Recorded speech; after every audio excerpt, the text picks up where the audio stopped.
Okay. So then you went into her room and you saw that. She wasn't in her bed. Mm-hmm. I looked under, well, she got like a little baby bed, so she can't really fit underneath it, but I looked underneath there anyway. I checked her closet. Then I went in my room and looked underneath my bed. I know she wouldn't come in my room. Like I don't know, like she's very well mannered. Like she'll knock or ask to come in. Okay. And I checked in my bathroom. I checked my closet. She wasn't in there. So then I just started checking the cabinets. And she wasn't in there either. Like, okay, I'm gonna go outside.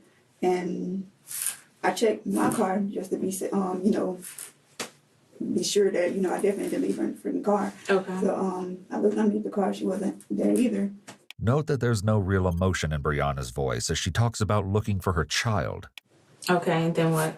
And then I called 911. Okay. I can't find her. Okay. What time did you see her before then? It was like around midnight. Brianna said that Taylor put herself to bed around midnight. While this wasn't impossible, the late hour and Taylor's alleged independence likely struck investigators as unusual given her age. However, this was nothing compared to the strange turn Brianna's story took next. Did you check on her prior to you going to sleep? No. Okay, so you assumed that she was asleep?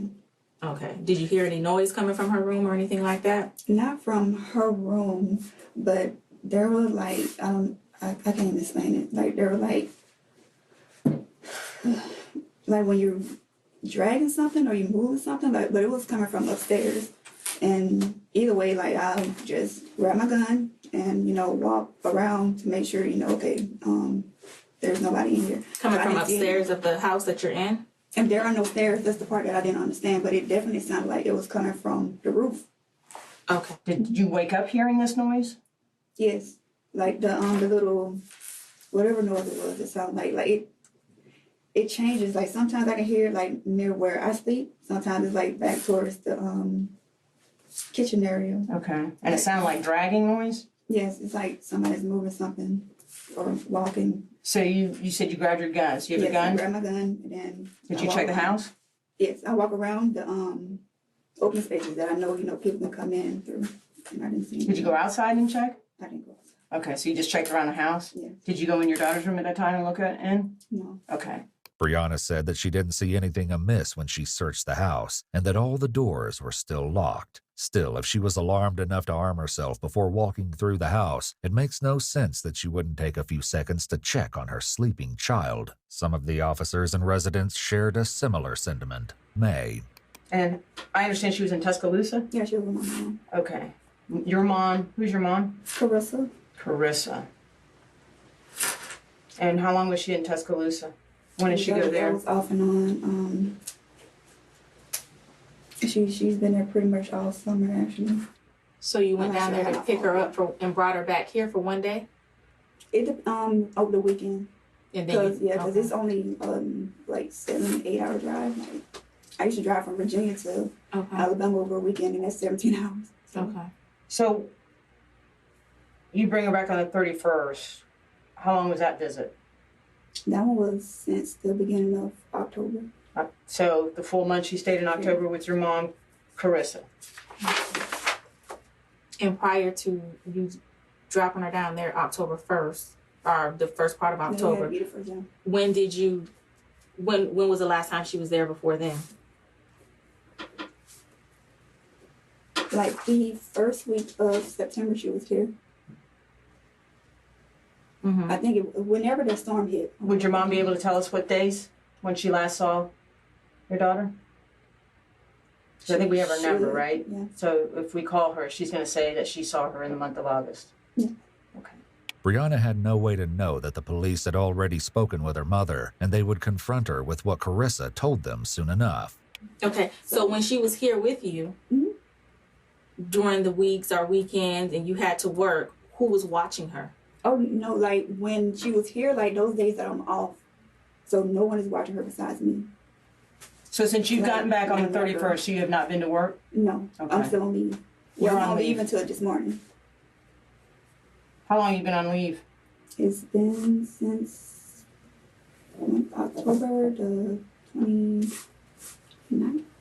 or the 30th. The 28th? I'm not sure. You would take her to your mom every time? Yes, or I just leave her there. That's why. I was like, I couldn't, the back and forth, and I didn't want anybody else watching her. Like, I don't know people here like that. But you were going to take her to the lady you met on Craigslist today to watch her? Okay. When searching Brianna's phone, police had come across communications between her and the woman she'd found on Craigslist to watch Taylor. When police followed up with the woman, she told them that Brianna had texted her this morning to say her services wouldn't be needed after all. This was only one of the many discrepancies police would find in Brianna's story. You said your hours changed, so did you change positions or your job title or what? No, just the hours. What is the norm? What is it supposed to be? Oh, I don't know the rotation. You don't know your rotation at work? Not the duty hour rotation. So you don't know. You couldn't tell me right now when you were going to be on call next? If I had my planner, I could, but not no. My planner or my phone, put them in there. So how? I think Friday would be the next time I had duty because I was on leave. So. Standing duty was part of Brianna's job as enlisted Navy personnel. This tended to be a 12-hour shift, once or twice a week. The fact that Brianna didn't know her duty schedule, especially since she claimed she would have had to arrange childcare whenever she was scheduled, was odd. However, this paled in comparison to what police were about to reveal. They called your mom. Mm-hmm. She hasn't seen your daughter since January. Yeah, she has. Okay, why would she say that? October. Why would she say that? This is Carissa. This is your mom. That's my mom. Why would she say that? She would not say that. In a subsequent interview, Carissa Williams repeated what she'd told investigators that day on the phone. The implications were spine-chilling. Please note that the police department made redactions to remove Taylor's name from the recording. So you hadn't heard from her in 2 years, hadn't talked to her? Prior up to that, yes. So out of the blue, in 2 years, she called you in? No, it didn't go quite like that. Well, tell me how it went. Yeah, I couldn't bring it in my personal business. It's hard to imagine anything more personal than a missing grandchild, but Carissa still seemed reluctant to go into detail about what she knew. I want you to understand the severity of what you're doing. I know. Okay. Yeah. And with me wanting you to understand the severity of what's going on is, I don't care about anybody's personal life. We are going to find, and whatever happens, whatever gets in the way between us finding, we're going to deal with it. Mm-hmm. That's not a threat. That's a promise. Have you had any conversations with her about telling her commanding officer anything as far as you, if he calls you, that she was coming to get? That's the part that I didn't hit. That she did, this was just last week. Tell me about that. Now, she did call, whatever day that, I want to say it was Halloween. I want to say it was actually the day of Halloween. So last Thursday, 31st. Yes. She told me that if he called to tell him that she was down to pick me up from me for Halloween.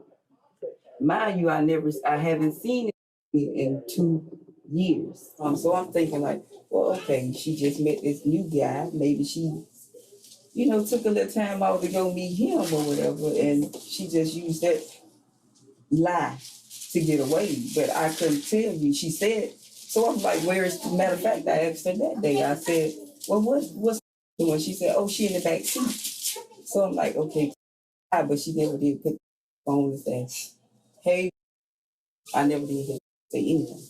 Police followed up with the man Carissa alleged Brianna had recently started seeing, particularly since Brianna hadn't mentioned him and in fact insisted that she didn't have a boyfriend. However, he didn't have much information to share. He was only vaguely aware that Brianna had a daughter and assumed that the little girl had been staying with her father when he and Brianna were together. When police checked with Taylor's father, Maurice, he hadn't seen the little girl lately either. All he could tell them was that the last time he did see her, at the funeral for Brianna's grandmother, he didn't think she was being fed enough, as she was very small. He added that he had a difficult time checking up on Taylor after that, though, as Brianna changed her phone number frequently. Maurice provided investigators with a DNA sample and said he was